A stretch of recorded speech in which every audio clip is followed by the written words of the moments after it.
8-Bit Husky is a relatively new class concept developed at Northeastern. Through the games section of the university, Christopher Barney, a professor, has developed this class to simulate what it is like to work at a game studio. While many game classes at Northeastern allow students to develop products, this is the only one that has a big enough student count to recreate a studio-like environment.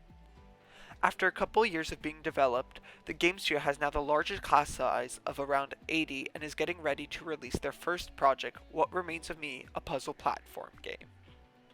Right. So I had been wanting to create a game studio at Northeastern for quite some time, and due to constraints of being inside of a university academic structure, I couldn't just spontaneously manifest a game studio. But when I came to Northeastern, I came in as a industry professional coming to academic games, and I really advocated for the value of a professional studio environment for student learning, because there's so much, as you have probably painfully come to realize, to making a game that isn't about practical game design, or theoretical game design even more so, that's about inter-team communication and like the complexities and necessity of meetings and project management systems and software and like all of this overhead. It's just terrible, but also something you're getting into for the rest of your life if you go into game design, right? Even if you're an indie with one person team, you still have to do so much of this overhead. And it's just not part of the curriculum, really. There wasn't really a place for it except for this game studio class. Students meet every Wednesday night in Northeastern's Shillman Hall from 6 to 9:30 p.m., working in teams and different departments to get goals done. Professor Barney has put in place several ideas and methodologies to make the studio run as efficiently as possible. So I taught the game studio last year, and we sort of jumped in. I had 25 undergrad students and about 40 INAM students at that point, which dropped off to about 15 by the end of the semester because it's 0 credits and grad students are busy. And we struggled to figure out how to work together as a studio. The studio structure we have this year is directly resulting from that struggle and the successes and failures we had in that initial semester. We now have these vertical departments and horizontal teams that go across the departments. Students are separated into different departments to deal with the game as a whole. These departments include programming, audience, narrative, logistics, art, and sound. So basically, your department, each one is based off of different things. Like currently, I'm in the audience department, but there's also programming and other ones. But I'm the audience one, and as the leader, we have weekly meetings where we talk about what everyone's kind of doing in that audience department. But we also have people from other departments so they can communicate with each other if they need to cross-communicate in case they, like for audience, I think we work with the programming a little and like sound and art to make banners and like promote our social platform. And since audience is kind of a new department, we've been kind of starting everything. So we've had a lot more to talk about for this semester. Students from each of these departments are paired up into smaller teams, each with a defined purpose, going from project management to QA to content design, and work on tasks in weekly sprints. So every week we go into studio and we close the sprint we were doing, which basically means we go through everybody's tasks, make sure that they were reviewed, that everybody did everything they did, and if people didn't finish what they do, they put it back into an area where people can then pick it up again. And then at the end of the class day, we pick our task, which is basically going through a list of all the things we have to get done, and then putting your name on it, putting your content team on it, and then being like, this is what I am going to try and get done this next week. We only have a week to do the work we want to get done for that sprint. You can always put what you're doing back into the next sprint, but you try and get everything done that you choose within a week.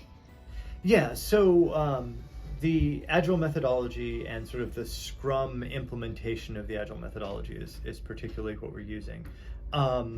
There are, well, for one, the sprints we're doing are 1 week sprints. That's way short. Industry does 2 to 3 week sprints, pretty much always. 1 week sprints are not really considered enough time to get a big chunk of work done as a team. And that's even made much worse for us by the fact that even the students who are committing the most time are committing like a quarter of the time they would be if they were full-time. I've decided that that's okay and that that's intentional because I want to provide a bunch of sprint iterations. And if we did 3-week sprints, you would just be doing 3. And it's not really possible. Like if you get messed up in sprint 1, and you don't fix it in sprint 2, then you're in the last part of the class and you're still having the same problems you were in the beginning. But of course, 8-Bit Husky isn't like any other studio. One of the things that makes it unique is that it's student-driven. Seeing as it's student-driven, this also means that every semester the studio has a complete turnover rate. Yeah, so one hard part about running a studio class that emulates a studio is that it's a class. So you kind of have to balance between, a studio, which normally will work on a project over a long period with sort of changing people as you go, but mostly the same, to a class situation where maybe besides like a handful or less of people, essentially everyone is brand new every single semester. We have done a lot to continue iterating on the onboarding process and make it better for you guys. And we are hoping that this coming next class past us will have the best onboarding process that we've had thus far. And I hope that you guys will be able to take what we've given you and iterate on that further. If things are difficult for whatever reason, just cut them out, throw them away, and make it better for the next people. This class is very much a new sort of experimental class. So I think we're all trying to work together to make it as productive and as fun as possible for everybody. My favorite thing about working in the studio is having an opportunity to work with a bunch of people who have very similar interests and passions as mine. We're all in this major and we all take a lot of classes together, but this is the one class where a lot of us get to all work on one project together. I think it's the only class we get to do that. And it's a very fun learning experience to get to meet people and work with them in such a technical but also artistic sense. Right. Well, so 2 things I want them to take away. One physical, practical thing is a shipped game on Steam, right? The second thing is an understanding of what you're getting into. I think I would be satisfied if half the students who graduate from this class just walk away from game design. Go, nope. Like, that's what it's like. Like, you know what you can do with this noise? Like, we're done. Because that's going to save you years of your life. And hopefully direct you towards something that you want to do more. My favorite part about the studio is the industry experience it offers. The studio lets us work in an industry environment in a way that like a lot of other games don't, or a lot of other classes don't. A lot of other classes are more along the lines of like a game jam where you might get in small groups and like work over a semester, like a few weeks or whatever to work on a game. Now, the studio really is meant to reenact what it's like to be in a real life studio and has a lot wider range of roles. And in that way, I think it does a pretty good job of giving you a chance to understand really what it's like. And like, sometimes you're not going to be doing all of the like hands-on super fun stuff, but you do everything that's very important to make a studio run and that you will be needing to do in the real world, which I think is helpful experience and gives us all a better idea of how we feel about developing games, because it gives us more of a fuller picture of what we might be doing in the real world.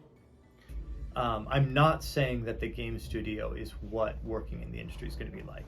Every studio you work in is going to be different. The experiences from being an indie to being a AAA studio game developer are very different. And so I can't give you an experience that's going to cover that whole breadth. But I can give you an experience of working at scale, of working over a long term, of coming into a game that you didn't conceive of and leaving before you get to see it shipped. My favorite part of the studio is probably the experience I gained from this, because I've never really had anything to do with game studios before or knew anything about it. So it was really cool to become a project manager and learn how to do things.